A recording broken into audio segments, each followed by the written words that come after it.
And question 9. I know. Last one. Okay. This is the question. You want to come for the last question? You can go. It's okay. Because we're not editing. That's okay. Last question. Lola just popped in here. Like we said, no editing, so it's going to be live. Where's Lola? Come here, darling. We're almost done. That's why it's hard to make the videos, because sometimes, we get interrupted. Okay. So last question. Very important interruptions. Right here. This is the last one, Lola, and we're done, okay? Lola, maybe actually one day Lola can read the questions, because we're learning to read in grade 1. Let me see. Oh, did I? Oh, I didn't know. This one. No, we missed it. This one. Okay, good. That's a long question. Oh, yes. Right. I have a question regarding the exporter dealer license. I have an intelligent office.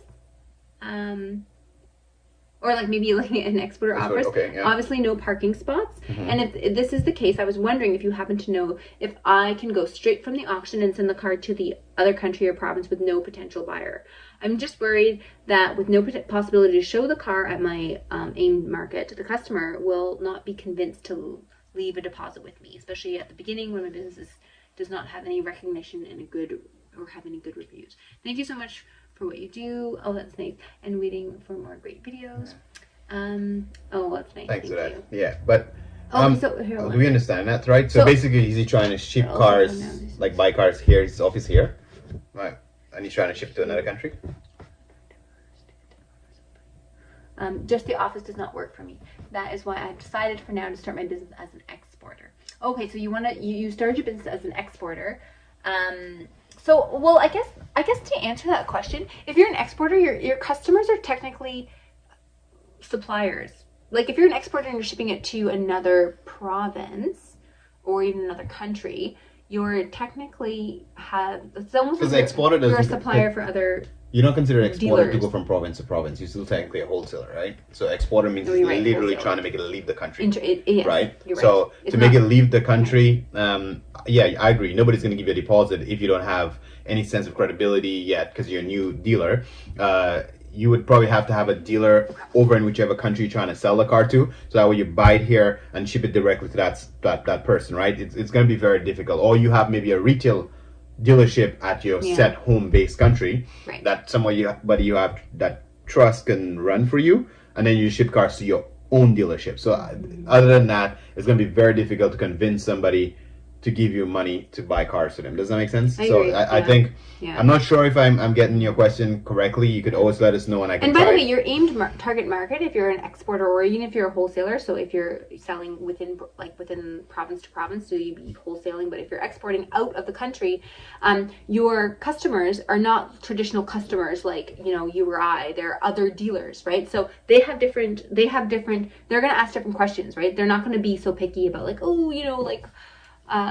how like the differences between if your customer is a dealer versus if your customer is just like the average Joe who doesn't see a car, who's literally buying a car every 10 years. The dealers might have more trust in other words, right? Right. So a dealer has more trust. The dealer knows what to ask. There's it's kind of like it's a professional relationship. It's different, right? So I don't know if I answered that. To end it, I think I'll end by saying, there's no shortcuts around it. You're going to have to establish a relationship regardless. You're going to have to establish a network regardless. So if you know you're going to export cars, you have to answer, are you wholesaling them to other dealers? So you need to go over there and make your relationship with those dealers to do that. Are you going to try to retail them yourself? Then you need to have a retail lot over there yourself. If you are going to try, which is the most difficult part, import cars for a retail customer, then you'll have to have some sort of bulletproof deposit refund policy that makes people really, really comfortable to give you money to virtually see the car, send it in, keep the money in trust, and then when the car at the port, then they finish paying for it. They're gonna have to be super trust, because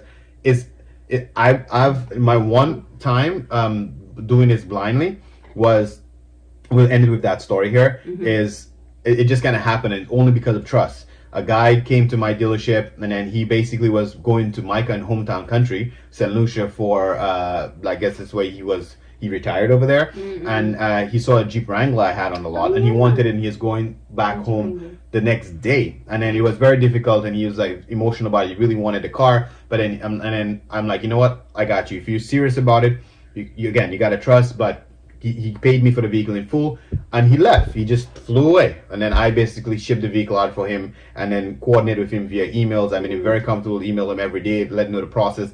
Send a picture of the bill of lading for him, let him know that the vehicle was on the way. So I kept communication with him until the vehicle actually touched down. Or it's not touchdown, it was floating on the boat until it made it to the country, and then he collided. And the point is clear line of communication, and we made it happen. But it's a very hard thing to do. Yeah. Anyway, we're gonna end the video here. This is our target time. We answered 9 or so questions. We did. So that was great. Thank you so much for watching, guys. Don't forget to subscribe, like, share. Anything Lola want to say before we go? And the thumbs up. We're supposed to. What do you want to say, Lola? Hey, Lola, can we see your thumbs up? There we go. It's just thumbs up. All right, guys. Thanks for watching, and have a happy Thanksgiving. Whether you're from Canada or not, I guess this Thanksgiving. So happy Thanksgiving. Thanksgiving. Bye.